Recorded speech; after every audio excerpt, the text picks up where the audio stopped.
Née en 1912 à Bamako, au Soudan français, fille d'un ancien combattant de l'armée française, une femme noire dans une colonie à l'époque où les filles n'avaient pas leur place à l'école. Et pourtant, à 11 ans, elle franchit les portes de l'école des filles de Bamako. À 16 ans, elle réussit le concours de l'école de médecine de Dakar. À 19 ans, elle devient sage-femme, la première femme malienne diplômée. Son premier poste, Gao.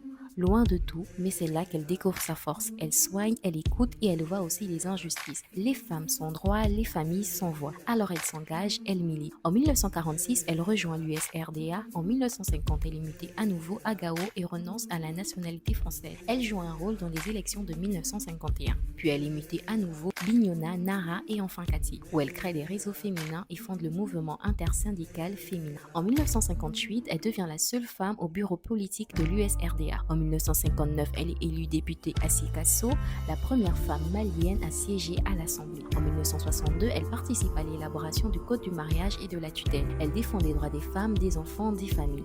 Cette même année, elle contribue à créer la Journée internationale de la femme africaine, célébrée chaque 31 juillet. En 1975, elle publie Femmes d'Afrique, la vie d'Awa Keïta racontée par elle-même. Son autobiographie est la première écrite par une femme africaine francophone, un témoignage rare couronné du Grand Prix littéraire d'Afrique noire en 1976.